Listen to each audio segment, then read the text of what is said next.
에베소서 강의 두 번째 시간입니다. 일단 오늘은 1장 15절부터 이제 하겠습니다. 에베소서는 한마디로 말해서 그리스도인의 교리와 의무에 관한 책이다라고 할 수가 있습니다. 이 에베소서에는 1장뿐만 아니라 전체가 하나님의 뜻이 무엇인가에 관해서 가득 차 있습니다. 우리가 잘 아는 것처럼 하나님의 뜻은 우리가 죽어서 하늘나라, 하늘왕국, 천국에 가는 그 구원을 더 능가하는 것입니다. 사람 편에서 보면 구원은 엄청난 것이죠. 하지만 주님 편에서 보면 우리의 구원은 단지 시작에 불과한 거예요. 그래서 주님께서 원하시는 게 뭐냐? 우리가 구원받은 다음에 더 성장하는 것, 우리가 훈련을 받아서 더욱더 성장하고 성화되는 것을 원하세요. 그래서 우리가 거룩하고 흠이 없는 존재가 되는 것, 그 결과 하나님과 친밀한 교제를 나누게 되는 것, 이것을 원하시는 거죠. 1장 4절부터 6절까지가 아버지 하나님께서 하신 일이 무엇인가를 설명해 줍니다. 하나님께서는 그리스도 안에서 우리를 선택하셨습니다. 중요한 것은 그리스도 안에서죠. 그리스도 밖에서는 선택이라는 개념 자체가 없습니다. 우리를 그리스도 안에서 하나님 자신의 아이들로 입양하도록 예정하셨습니다. 예정이라는 말은 그리스도 안에서라는 말이 전제가 된다고 말씀드렸어요. 그러니까 그리스도 밖에 있는 사람들은 예정과는 아무런 관계가 없습니다. 자, 7절부터 12절까지는 아들 하나님께서 하신 일이 무엇인가를 설명해 줍니다. 우리를 대속해서 십자가에서 죽으셨습니다. 자신의 피로 우리의 죄값을 치루어 주셨죠. 우리를 구원해 주었습니다. 그리고 하나님의 신비를 계시로 말씀으로 보여주셨고 우리에게 상속 유업을 주었습니다. 자녀로 입양된 우리한테 상속 유업을 주도록 예정하셨어요. 13절 14절은 성령님께서 하신 일이 무엇인가를 말해줍니다. 복음을 듣고 믿는 사람들을 다시 태어나게 하셨어요. 이게 성령님께서 하시는 일입니다. 우리가 하나님의 자녀가 되었기 때문에 우리를 보호해 주시는데 언제까지? 우리가 구속되는 그 날까지 우리를 봉인해 주셨습니다. 이 봉인은 성령님께서 한번 딱 봉인 인치시면 그 누구도 마귀도 절대로 열 수가 없는 튼튼한 것이죠. 이 1장에 보면은 우리를 향한 하나님의 목적이 있다고 말씀을 하십니다. 자, 우리가 한번 육신적인 그리스도인이다라고 가정을 하고 한번 생각을 해보시죠. 안타깝지만 육신적인 그리스도인은 어느 교회나 다 있습니다. 그 사람들은 이렇게 생각합니다. 죽어서 천국 간다는 그런 사실에 매우 만족을 하죠. 주일에 교회를 와서 적당히 교제를 나누고 다시 세상에 돌아갑니다. 이미 원하는 것, 구원을 가졌기 때문에 그렇게 간절한 기도를 할 필요가 없습니다. 구원받고 천국 간다는 그 사실에 만족을 하고 이 땅에서는 적당히 즐기면서 살려고 합니다.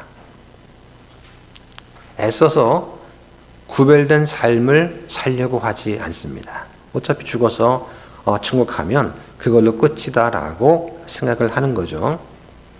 주님과 친밀한 교제를 나누고 친밀한 관계를 유지해야 될 필요성도 잘 못 느낍니다. 주님께서 나의 마음을 다스리시고 내 길을 인도하시고 주님과 동행해야 될 필요도 잘 못 느끼는 것 같아요. 왜냐하면 죽어서 천국 가면 어차피 다른 것은 다 필요가 없기 때문이죠. 자, 그런데 그렇게 하면서 은혜가 부족하고 평안이 또 부족하고 기쁨이 부족하게 되면 어떻게 되냐? 주님을, 하나님을 의심하기 시작합니다. 이건 내가 생각했던 것과 좀 다른데? 라고 하는 거죠. 교회 나오면 일도 잘 풀리고 돈도 벌 줄 알았는데 그렇지 않습니다. 교회에서 출석한다고 해서 인생길이 갑자기 꽃길로 바뀌는 것은 아니죠. 예수님 믿어봐야 아무 소용도 없다라고 생각을 하고 다시 세상으로 돌아가야 되겠다라고 생각을 하게 됩니다. 또 그런 유혹이 생기죠. 그런데 그 사람은 세상으로 돌아갈 필요가 없습니다. 왜 그럴까요? 이미 그 사람은 세상에서 떠나온 적이 없기 때문입니다. 그 사람은 세상과 분리된 적이 없어요. 그는 단지 교회의 뜰만 밟았을 뿐이죠. 그 사람은 하나님께 대해서 실망하지만 정작 실망하신 분은 하나님이세요. 이것이 바로 육신적인 그리스도인의 모습입니다. 만일 내가 육신적인 그리스도인 되겠다라고 생각을 한다면 그 사람은 그냥 육신적이 되는 것이죠. 신앙생활에 깊이 관심을 갖지 않고 적당히 교회 생활, 종교 생활만 하겠다라고 생각을 하면 그렇게 될 것입니다. 하지만 하나님은 실망하실 겁니다. 하나님의 목적은 우리를 의의 길로 인도하는 것입니다. 성령의 목적은 여러분을 거룩하게 만드는 것이죠. 나는 거룩하지 않게 살아도 된다 할지 모르지만 우리 안에 거하시는 성령님께서는 매우 불편해 하십니다. 성경은 두 사람이 동의하지 않고서는 동행할 수 없다라고 하세요. 우리 안에 누가 있습니까? 옛 본성이 있고 새 본성이 있습니다. 때문에 항상 갈등합니다. 이 갈등이 없는 사람은 그리스도인이 아니라고 할 수 있어요. 내 몸을 주님께 내어드리지 않으면 주님께서는 나를 통해서 역사하실 수가 없습니다. 예를 들어서 모든 부모는 어떤 목적을 가지고 자녀를 양육합니다. 내 아이가 훌륭한 사람이 되었으면 좋겠다 하는 기대와 희망으로 아이를 키우는 거죠. 대부분은 이 부모의 말씀대로 살면 잘못된 길로 가지 않습니다. 인생에서 왜 실패합니까? 부모님이 하라는 대로 해서 실패하는 것이 아니라 부모님이 하지 말라는 것을 하기 때문에 실패하는 것입니다. 부모님께 순종하지 않으면 부모님과의 관계가 나빠집니다. 때로는 징계를 받습니다. 그런데 이때 어리석은 자녀는 부모님이 나를 미워하신다고 생각을 하는 거죠. 그러나 부모님 징계를 하는 것은 자녀를 사랑하기 때문입니다. 그런데 때로는 자녀가 보기에 부모님이 주시는 그런 상들이 별로 안 좋아 보일 때가 있어요. 어머니가 이렇게 말한다고 생각해 보십시오. 아이야, 만일 네가 말을 잘 들으면 멋진 곳에 가서 맛있는 음식을 사줄게. 그런데 자녀는 엄마랑 같이 어디에 가는 것을 좋아하지 않습니다. 친구들 보기에 창피하다고 생각하는 거죠. 엄마랑 같이 가면 창피합니까? 혹시 그리스도의 옷을 입고 다니면서 이거 불편한데? 이거 창피한데? 라고 생각하지는 않으십니까? 여러 사람 앞에서 그리스도를 시인하지 않은 적은 없나요? 또, 한 남자와 한 여자가 만나서 결혼을 합니다. 그런데 그들은 자기 방식대로 사랑을 하는 거죠. 문제가 뭐냐면 자기 방식대로 사랑을 하는 것입니다. 그래서 결혼에 문제가 생기면 상대방 때문에 그렇게 됐다라고 판단을 하는 거죠. 자신은 아내나 남편으로서 내 할 일을 다 한다고 생각을 하는데 상대방이 그 일을 못하기 때문에 가정이 엉망이 되었다라고 생각을 하는 것입니다.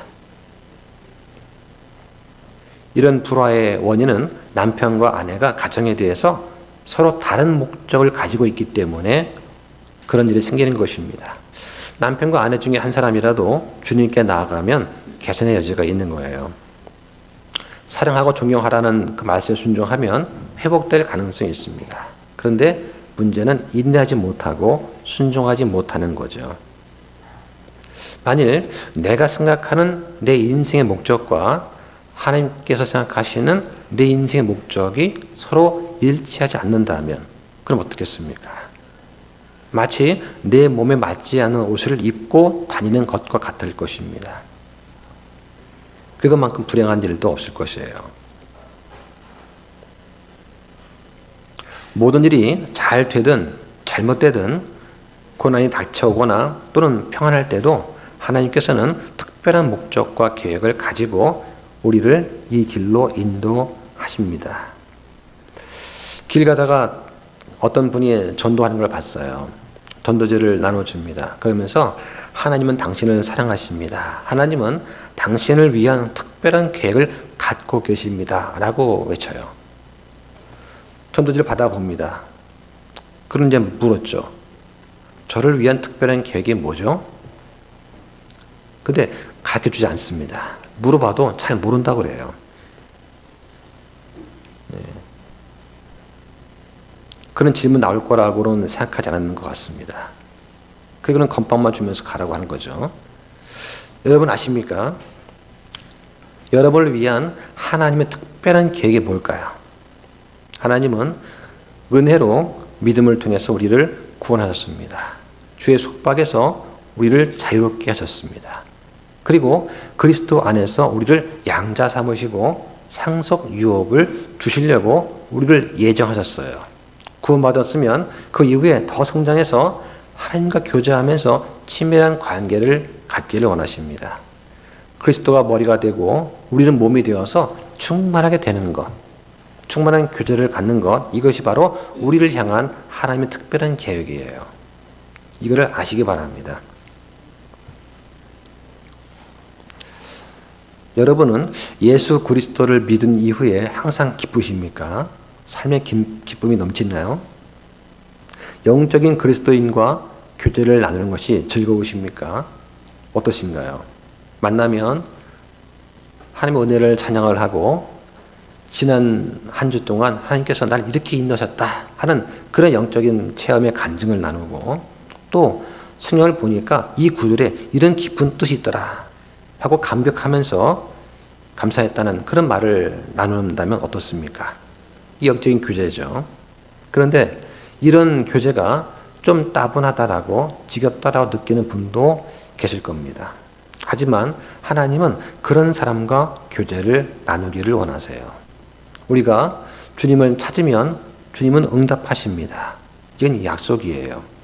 우리가 거룩해지고 더욱더 깨끗해지고 싶어 한다면 하나님과 더 깊은 교제를 나눌 수가 있습니다.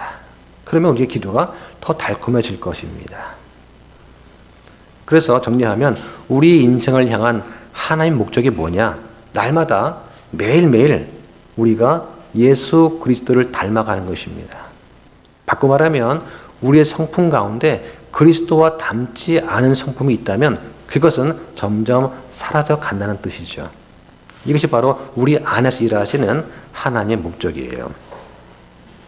오늘 살펴보게 될 15절부터 끝에까지 말씀에는 사도 바울의 기도가 나옵니다. 짧게 읽어가면서 한번 살펴보겠습니다. 자, 15절부터 16절까지 읽어주세요. 그러므로 주 예수님을 믿는 너희 믿음과 모든 성도들을 향한 사랑에 대해 들은 뒤에 나도 기도할 때 너희에게 관하여 말하며 너희로 인해 감사드리는 것을 그치지 아니하고. 여기 그러므로 하는 말이 나오죠. 처음에 에베소 사람들이 구원받았던 그 사실을 두고서 너희가 구원받았으므로 하는 것입니다. 사도 바울이 에베소 교인들로 인해서 감사를 드리고 있어요. 그 이유는 예수 그리스도를 믿고 구원받았기 때문입니다. 또 그들의 믿음이 모든 성도를 향해서 사랑으로 나타났기 때문이죠. 여기 16절을 보니까 너희로 인해 감사드린다라고 합니다.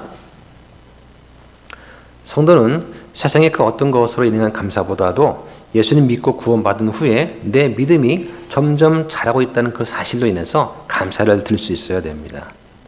영적으로 성장한다는 것은 하나님을 사랑하고 다른 사람을 사랑하는 것이죠. 우리는 모든 일을 사랑 안에서 해야 됩니다. 그래서 특히 이 교회 안에서 우리가 지체를 대할 때는 더 그런 것 같습니다. 자, 17절 보겠습니다. 우리 주 예수 그리스도의 하나님 곧 영광의 아버지께서 지혜와 계시의 영을 너희에게 주사 하나님을 알게 하시고. 네. 자, 바울은 지금 하나님을 어떻게 묘사를 합니까? 우리 주 예수 그리스도의 하나님. 그렇죠? 예수 그리스도의 하나님 곧 영광의 아버지라 불렀습니다. 이 말은 예수님께서 하나님이시고 또 사람이시니까 이렇게 부른 거예요. 예수님은 참 하나님이시고 참 사람이십니다. 그리고 사람의 입장에서 볼 때 아버지 하나님이 계신 거죠. 그래서 하나님께서 예수 그리스도를 보내셔서 인류를 구원하시는 그 하나님을 지금 뜻하고 있어요. 그렇다고 해서 예수님께서 하나님 성부 하나님보다 권능이 못하냐? 그것은 아니에요. 예수님은 아버지와 함께 동등한 권세와 영광을 누리십니다. 한번 찾아볼까요? 빌립보서 2장 6절 보시죠. 그분께서 하나님의 형체로 계심으로 하나님과 동등함을 강탈로 여기지 아니하셨으나 네, 여기 보니까 예수님께서는 하나님의 형체로 계신다. 그래서 하나님과 동등함을 강탈로 여기지 아니하셨다고 하십니다. 예수님은 참 하나님이세요. 또 참 사람이십니다. 그리고 마지막 아담이시고 둘째 사람이십니다. 하나님은 예수님께서는 의로우신 분이세요. 하나님은 또한 영광의 아버지이십니다. 저 이것을 한 구절씩 한번 찾아보겠습니다. 자, 먼저 디모데전서 2장 5절 보시죠. 그러므로 기록된 바 첫사람 아담은 살아있는 혼이 되었더라 함과 같이 마지막 아담은 살려주는 영이 되셨느니라. 그러나 영에 속한 것이 첫째가 아니고 본성에 속한 것이 첫째였으며 그 뒤에 영에 속한 것이니라. 첫째 사람은 땅에서 나서 땅에 속하지만 둘째 사람은 하늘로부터 나신 주시니라. 네, 여기 45절 보니까 마지막 아담은 살려주는 영이 되었다라고 나옵니다. 그래서 창세기 2장 7절에 보면은 사람을 혼이라고 부르죠. 그래서 흙으로 사람을 지으시고 그 몸에다가 하나님께서 숨을 불어 넣으시니까 그때 혼이 되었다라고 하십니다. 그 사람은 혼이에요. 이 혼은 잃어버릴 수가 있습니다. 그래서 모든 걸 다 잃을 수도 있지만 혼은 잃어버려서는 안 되는 거예요. 혼을 잃게 되면 다시 말해서 죽어서 지옥에 가게 되면 아무 소용도 없기 때문입니다. 자, 47절에 보니까 첫째 사람, 둘째 사람이 나오죠. 아담은 첫째 사람이고요. 예수님은 둘째 사람입니다. 첫 사람 아담은 흙에서 나왔습니다. 둘째 사람 예수님은 하나님에게서 태어났어요. 그러니까 출생한 근거가 달라요. 아담은 흙에서 나왔고 둘째 사람 예수님은 하나님으로부터 나왔습니다. 예수님께서 자신을 사람의 아들이다 이렇게 말하죠. 인자다. 그때 이 표현은 예수님께서 사람을 대표한다는 그런 뜻입니다. 그래서 자신도 인류의 한 사람이라는 걸 뜻해요. 왜 그래야 되느냐? 그렇게 해야지만 인류를 대신해서 속죄를 할 수가 있는 거예요. 하나님께서 인간의 모습으로 오셔야지만 인간을 대적할 수가 있는 겁니다. 네, 그래서 예수님께서 오신 거죠. 자, 그 다음 예수님께서는 의로우신 분이십니다. 찾아보겠습니다. 사도행전 7장 52절 보시죠. 대언자들 중에 너희 조상들이 핍박하지 않은 자가 누구였느냐? 그들은 그 의로우신 분의 오심을 미리 보여준 자들을 죽였고 이제 너희는 그분을 배반하여 능인 자들과 살인할 자들이 되었느냐니. 네, 자, 성경 분명하게 예수님은 의로우신 분이다라고 기록을 하고 있습니다. 자, 이제 바울이 에베소 교인들을 위해서 하나님께 기도한 내용이 나오죠. 이 기도한 내용이 총 3가지입니다. 첫째는 뭐냐? 하나님께서 사람들한테 하나님을 아는 지혜를 주시기를 구했습니다. 이 에베소 교인들은 이미 하나님을 알고 있었습니다. 누구든지 하나님을 알지 못하면 죄사함의 구원과 영생을 얻을 수가 없다고 성경이 말씀합니다. 자, 영생이 무엇입니까? 한번 찾아볼까요? 요한복음 17장 3절 보시죠. 영생은 이것이니 곧 그들이 유일하신 참 하나님인 아버지와 아버지께서 보내신 자 예수 그리스도를 아는 것이니이다. 예, 이것이 영생입니다. 에베소 교인들은 구원받은 사람들이죠. 그런데 그들은 하나님을 더 많이 알아야 되는 것입니다. 에베소 교인들은 갓 태어난 영적인 아기들이에요. 그래서 하나님을 알기 위해서 그들은 하나님께서 은혜로 주시는 이 지혜와 계시의 영이 필요했습니다. 여기서 계시라는 말이 나오는데 하나님께서 자신을 나타내서 알려주시는 것을 계시라고 합니다. 하나님께서 자신을 알려주셔야 우리가 하나님인 것을 알 수가 있어요. 찾아보겠습니다. 마태복음 11장 27절 보시죠.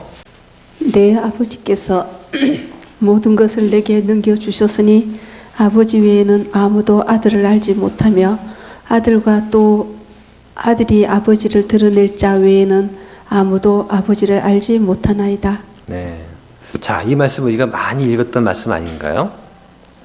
근데 여기 보니까 이런 게 있어요. 아버지 외에는 아무도 아들을 알지 못하고 아들과 아들이 이 아버지를 드러낼 자 외에는 아무도 아버지를 알지 못한다. 다시 말해서 아들이 아버지를 계시하는 사람들만 알 수 있다는 거예요. 바꿔 말하면 모든 사람이 다 아버지의 아들은 아니다라고 하는 것이죠. 하나님께서 사랑이시기 때문에 모든 사람을 다 구원하십니까? 아닙니다. 예수 그리스도를 믿는 사람에 한해서 구원하시는 거죠. 모든 사람이 다 아버지의 아들이 되는 것은 아닙니다. 예수님을 통하지 않고서는 아무도 아버지께 올 수 없다라고 요한복음 14장 6절에 말씀을 하세요. 자, 신앙생활을 시작했습니다. 그러면 그 이후로 계속해서 우리는 하나님 주시는 이 지혜와 지식이 필요해요. 그 지식은 어떻습니까? 더 잘하게 됩니다. 더 확고해지는 것이죠. 그래서 하나님께서 이 지혜와 계시형을 주셔서 하나님을 알게 하는 것이 우리한테는 꼭 필요한 것입니다. 이걸 성경은 영적인 복이다라고 말씀을 하는 거죠. 자, 18절 보겠습니다. 너희의 지각에 눈을 밝히사 그분의 부르심의 소망이 무엇이며 성도들 안에 있는 그분의 상속 유업의 영광의 풍성함이 무엇인지. 자, 여기 보니까 하나님의 부르심의 소망이라는 말 나오죠.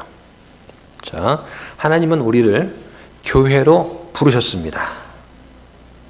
그리스도께서 우리의 머리가 되시고 우리는 그리스도의 몸이 됩니다. 그래서 우리를 그리스도의 형상과 같은 모습이 되도록 우리가 그리스도를 매일매일 닮아가도록 우리를 부르신 거예요. 단지 구원받기 위해서라면 교회 다닐 필요가 없습니다. 그리고 그 구원을 잃지 않고 유지하기 위해서라면 교회 다닐 필요가 없어요. 교회는 뭐 하는 곳입니까? 구원받은 사람들이 모여서 섬기면서 성장하는 곳이에요. 구원받기 위해서 교회에 오는 것이 아니라 구원받은 사람들이 교회에 모여서 그리스도의 몸을 형성해 가면서 섬기면서 더욱더 성장하는 곳입니다. 우리가 영적으로 성장하고 열매를 많이 맺는 그런 그리스도인이 되기 위해서는 반드시 그 지역 교회에 함께 모여서 우리가 교제를 나눌 수 있어야 되는 것이죠. 왜냐하면 다른 그리스도인이 없이는 영적으로 성장할 수가 없기 때문입니다.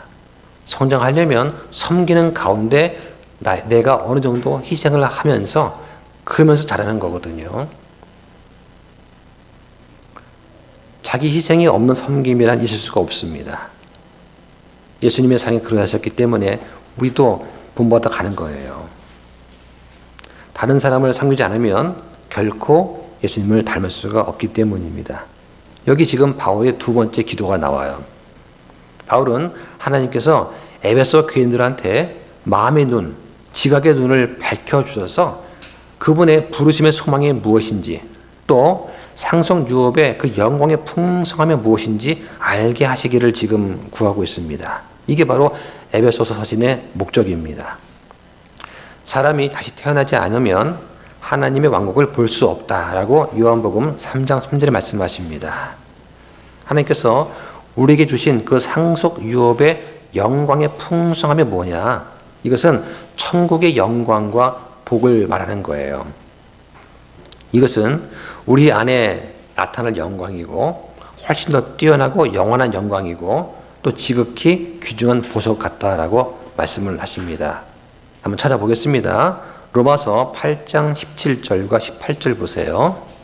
자녀이면 또한 상속자 곧 하나님의 상속자요 그리스도와 함께하는 공동 상속자인데 우리가 그분과 함께 영광을 받기 위해 고난도 함께 당하면 그러하니라. 내가 생각하건대 이 현 시대의 고난들은 앞으로 우리 안에 나타날 영광과 좋게 비교될 수 없도다. 네. 자, 우리 성경이 좀 권위 있게 쓰기 위해서 약간 예스러운 문체를 기록하고 있어요. 그러니까 뭐 그러하니라, 뭐 하느니라 이런 말들이 아마 우리 어린 아이한테는 잘 안 맞을 것 같아요. 자, 여기 보니까 영광이 나옵니다. 그죠? 영은 뭐냐? 하나님의 상속자, 곧 그리스도와 함께 공동 상속자가 되는 것을 영광이라고 하는 거예요. 자, 그 다음 보겠습니다. 고린도 후서 4장 17절 보시죠. 이는 단지 당신 통제하는 우리의 가벼운 고난을 우리를 위해 훨씬 더 뛰어나고 영원한 영광의 무거운 것을 이루기 때문이라. 네, 여기 보니까 훨씬 더 뛰어나고 영원한 영광의 무거운 것을 이룬다라고 되어 있습니다. 자, 우리는 지금 구원받았지만 완성된 것은 아니죠. 그죠? 우리는 지금 순례자처럼 살아가고 있습니다. 우리는 의롭다고 인정받았습니다. 우리는 날마다 성화되어 가고 있습니다. 하지만 몸의 영화로운 구원은 아직 받지 못했어요. 이게 우리의 복된 소망이라고 했습니다. 그런데 우리가 잠깐 존재하는, 우리가 살면서 느끼는 이런 가벼운 고난 등을 통해서 우리한테 이 조각난 퍼즐이 맞추어지듯이 우리가 더욱 단련되게 됩니다. 그리고 우리는 하나님께서 원하시는 모습으로 조금씩 완성되어 가는 거죠. 이 고난이 없으면, 즉 꽃길만 걸으면 우리는 주님께서 원하는 모습으로 결코 변화될 수가 없는 거예요. 자, 또 보겠습니다. 계시록 21장 10절과 11절 보시죠. 영 안에서 나를 크고 높은 산으로 데려가 하늘에서 하나님으로부터 내려오는 저 큰 도시 곧 거룩한 예루살렘을 보게 보여주셨는데 그 도시에는 하나님의 영광이 있더라. 그것은 빛은 지극히 귀중한 보석 같고 병옥 같으며 수정같이 밝더라. 네, 이것이 바로 여러분께서 나중에 새 예루살렘에서 살게 될 그 도시의 경관입니다. 예, 루비로 만들어진 침대에서 잠을 자시고, 그죠? 예, 사파이어로 만들어진 세면대 세수를 좀 하시고, 예, 다이아몬드 만들어진 컵으로 물을 마시면 얼마나 또 좋을까요? 예, 거긴 빈부격차가 있을 수가 없습니다. 다 부자들이니까요. 그 도시에 하나님의 영광이 있다고 되어 있어요. 예, 이 새 예루살렘이 하늘에서 하나님으로부터 내려옵니다. 그 도시에는 영광이 있다고 말씀을 하시는 거예요. 자, 지금 사도 바울은 이렇게 말을 하고 있습니다. 여러분들이 영적인 눈을 떠서 예수 그리스도께서 여러분을 왜 구원해 주었는지 그 이유를 알게 되기를 원합니다.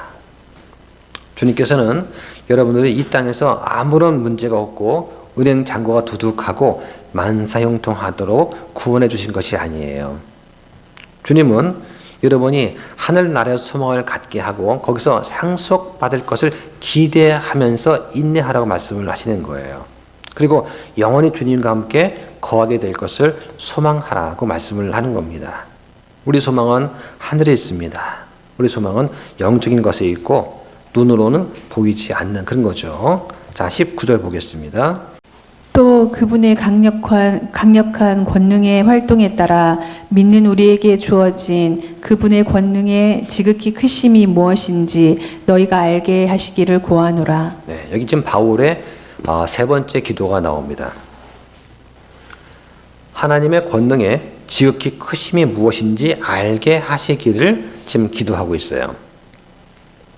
죄로 인해서 어두워지고 힘이 무감각해졌던 우리를 깨우쳐서 회개하게 하고 주 예수 그리스도를 믿게 하시는 그 하나님의 그 구원 사역, 이것은 하나님의 권능이 하신 겁니다.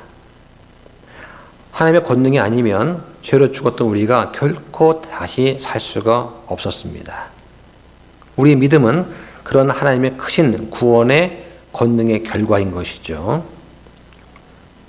우리는 하나님의 크신 권능으로 믿음을 통해서 구원을 얻었습니다. 이 능력이 주 예수 그리스도의 피로 구속하신 자들을 오늘 이 시간에도 구원하고 계시는 겁니다. 자, 20절 볼까요? 하나님께서는 그리스도를 죽은 자들로부터 일으키시고 하늘의 처소들에서 자신의 오른쪽에 그분을 앉히실 때에 그 권능을 그분 안에서 발휘하사 네, 여기 보니까 이제 일으키시고라고 되어 있습니다. 자, 성경에 살리다 하는 말하고 일으키다는 그 말이 있어요.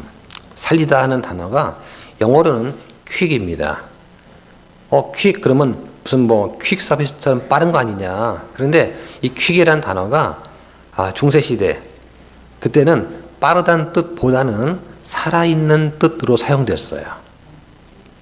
그래서 quick or dead 그러면 빠르거나 죽거나가 아니고 살거나 죽거나입니다. 그래서 quick이라는 단어에다가 en이라는 어미를 붙이면 quicken 그러면 살아나게 하다라는 동사로 사용이 되는 거죠. 이렇게 살리다라는 뜻이 성경에 21번이 나옵니다. 그래서 뜻은 활력을 부여하다, 생명을 주다, 원기를 북돋다는 뜻이에요. 그래서 동물이 출생한다든가 식물이 성장하는 것 관련해서 많이 사용되었던 그런 단어입니다. 그래서 좀 예를 찾아보면 이 퀵이라는 단어가 퀵큰이라는 단어가 구약에는 14번 나오는데 10편에만 나옵니다. 다른 데는 안 나와요. 예를 들면 주께서 나를 다시 살리시며 하고 시편 71편 20절에 보면 이때 quicken이라는 단어가 나옵니다. 신약에는 6번 나와요. 그래서 너 어리석은 자여 내가 뿌리는 것이 죽지 아니하면 살아나지 못하고 할 때 quickен이라는 단어가 사용됐고요. 또 그분께서 범법과 죄들 가운데서 죽었던 너희를 살리셨도다 할 때도 quicken이 사용됩니다.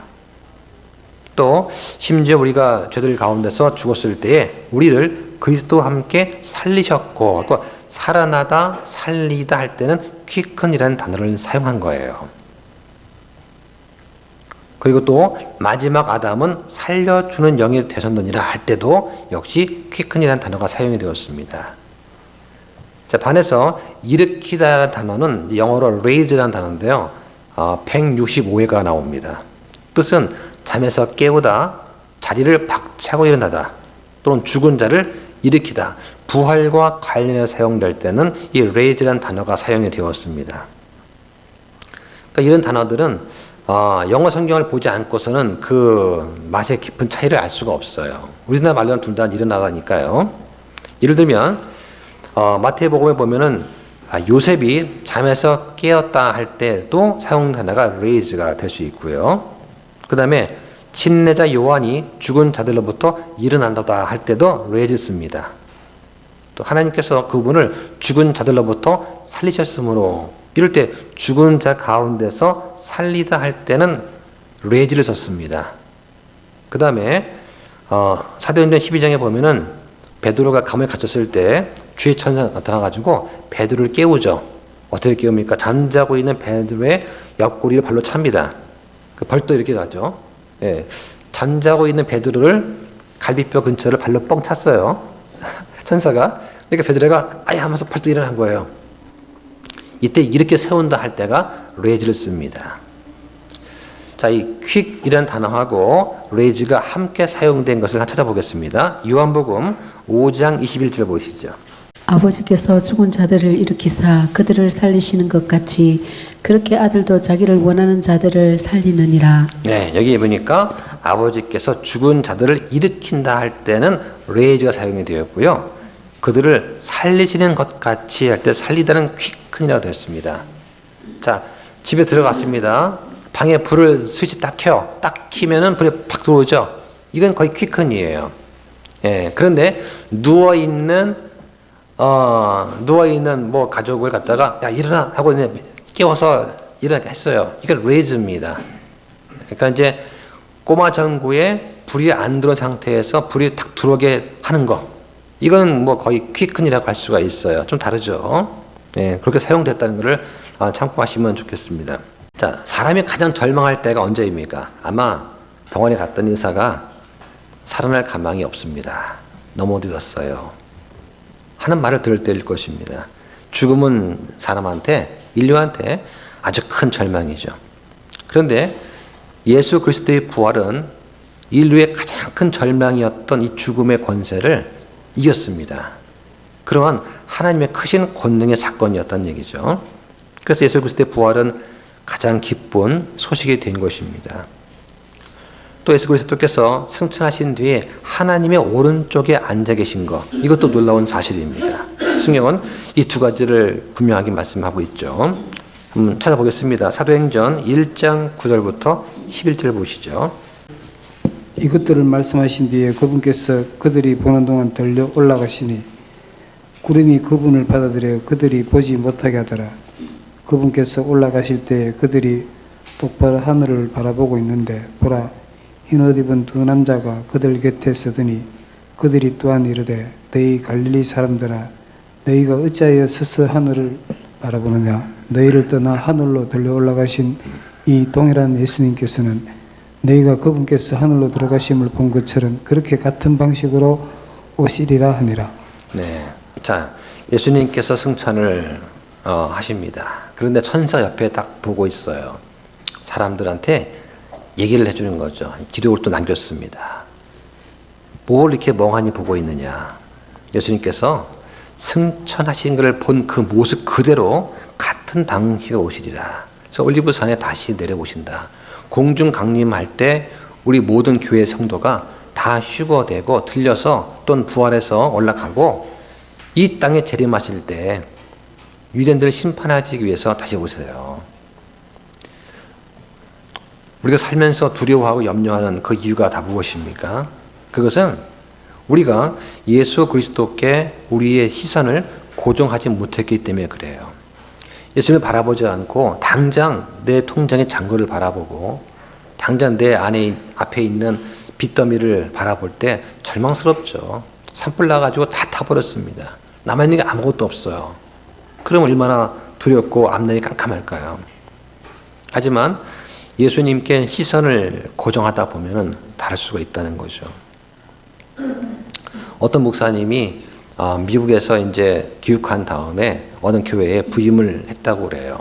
근데 6개월 만에 그 교회에서 해고 통보를 받은 겁니다. 근데 이 목사님은 네, 알겠습니다 하고 덤덤했다는 거죠. 왜냐하면 그 목사님의 삶 속에는 하나님께서 계속해서 인도하시고 보호하시고 했던 그런 것들이 항상 경험으로 남았었기 때문에 지금 나한테 이 교회의 문을 닫아줬다는 얘기는 또 다른 교회 문을 열어줄 거라고 하는 것을 확실히 믿고 있었다는 얘기죠. 그러니까 교회에서 이제 그만하십시오 라고 하실 때 네, 알겠습니다 라고 이렇게 기쁜 마음으로 나왔다는 거예요. 네. 그럼 이제 또 다시 이제 교회를 세우게 된 거죠. 아마 우리나라에서 몇 번째 가는 교회일 것입니다. 예수님께 시선을 고정을 하고 예수님께서 나와 인격적 만나면서 나를 인도하셨던 그 경험들을 기억해 나가면 당장에 닥친 이 어려움은 별게 아니라는 거죠. 그래서 죽은 자 가운데서 일어나신 그 주의 능력이 이미 우리 안에 있다는 것을 믿으면서 우리는 살기 바랍니다. 자, 21절 보게요. 그분을 모든 권력과 권능과 강력과 통치와 이 세상뿐만 아니라 오는 세상에서 불리는 모든 이름보다 훨씬 위에 두셨으며. 네. 자, 여기 보니까 하나님께서는 그리스도를 모든 이름 위에 뛰어나게 하셨습니다. 여기 보니까 권력과 권능과 강력과 통치가 나와요. 이것은 이 땅에서 활동하는 천사를 말합니다. 그런데 골로새서 2장 15절과 에베소서 6장 12절에 보면 이런 권력, 권능, 강력, 통치는 영지주의자들이 섬기던 악한 영의 세력을 의미하는 것입니다. 예수 그리스도 이름은 이 세상과 오는 세상의 모든 이름보다 더 뛰어난 이름이 되셨어요. 또 한번 찾아볼까요? 빌립보서 2장 9절부터 11절 보시죠. 그러므로 하나님께서도 그분을 높이 올리시고 모든 이름 위에 있는 이름을 그분에게 주사 하늘에 있는 것들과 땅에 있는 것들과 땅 아래 있는 것들의 모든 무릎이 예수라는 이름에 굴복하게 하시고 또 모든 혀가 예수 그리스도는 주시라고 시인하여 하나님 아버지께 영광을 돌리게 하셨느니라. 네, 이 말씀은 지금 예수님께서 재림하실 때 이루어질 그 영광을 말씀하고 있습니다. 무지한 세상이 예수님을 인정하지 않고 그분께 합당한 영광을 돌리지 않고 있습니다. 하지만 결국 모든 혀가 예수 그리스도는 주시라고 시인할 때가 온다고 성경에 지금 말씀을 하고 계세요. 자, 그 다음 22절 보겠습니다.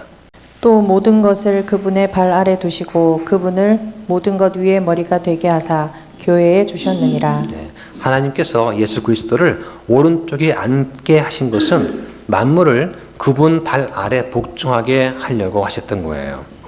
예수님은 모든 것의 머리가 되십니다. 모든 것은 그분의 발 아래에 있고 그분에게 복종을 해야 됩니다. 예수님은 왕들의 왕이시고 주들의 주가 되세요. 그 안에는 인류의 원수인 사탄도 포함이 됩니다. 사탄도 결국 그리스도의 발 아래, 그리고 그리스도 안에서 성도들의 발 아래 굴복하게 됩니다. 한번 찾아볼까요? 로마서 16장 20절 보시죠. 화평의 하나님께서 곧 사탄을 너희 발밑에서 상하게 하시리라. 우리 주 예수 그리스도의 은혜가 너희와 함께 있기를 원하노라. 아멘. 네. 자, 사탄은 그리스도의 발 아래 굴복하지만 동시에 그리스도 안에서 성도들의 발 아래에도 굴복을 하게 됩니다. 그 사탄을 너희 발밑에서 상하게 하시리라고 하세요. 이것이 바로 사탄에 대한 심판의 말씀입니다. 그런데 자, 요한복음 16장 11절 보면은 이 세상의 통치자가 심판을 이미 받았다라고 말씀합니다. 한번 볼까요? 요한복음 16장 11절 보세요. 심판에 대하여라 함은 이 세상의 통치자가 심판을 받았기 때문이라 라고 지금 완료형으로 되어 있어요. 그런데 로마서 16장에는 뭡니까? 사탄을 너희 발밑에서 상하게 하시리라 라고 미래로 되어 있죠. 자, 왜 그럴까요? 십자가에서 사탄이 이미 심판을 받았습니다. 그런데 그 형이 집행은 아직 안 된 거예요.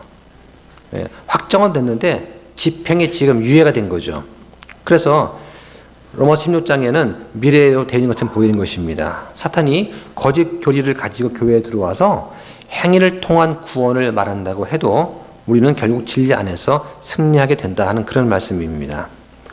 높임을 받으신 예수님께서 교회의 머리가 되세요. 이 머리라는 말은 우두머리라는 뜻이고 주라는 뜻입니다. 한번 찾아볼까요?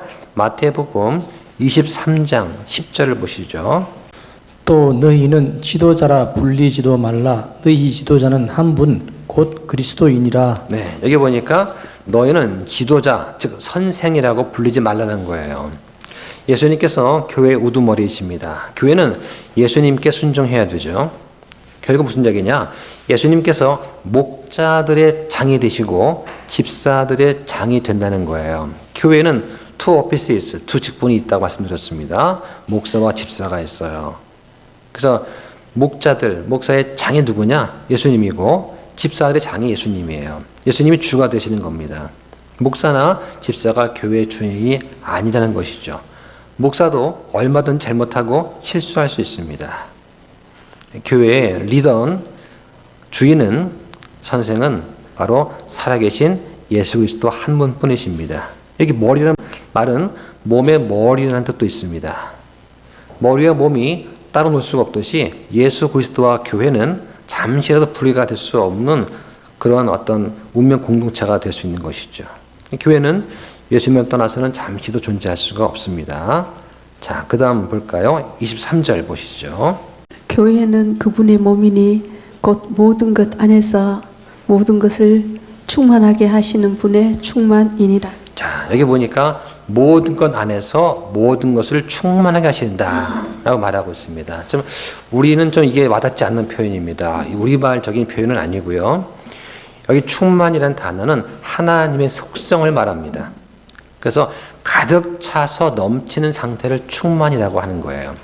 그래서 충만하게 하시는 분의 충만이라는 것은 뭐냐면 하나님의 영광과 은혜와 사랑이 우리한테 넘치도록 주어진다는 뜻입니다.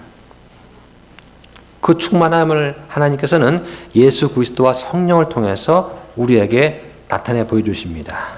교회는 예수 그리스도로 충만해야 되고 성령의 충만을 받아야 하는 것입니다. 사도 바울은 형제들로 인해서 감사를 드리는 기도를 시작했습니다. 그리고 주님의 충만하심에 대한 언급으로 또 기도를 마치고 있어요.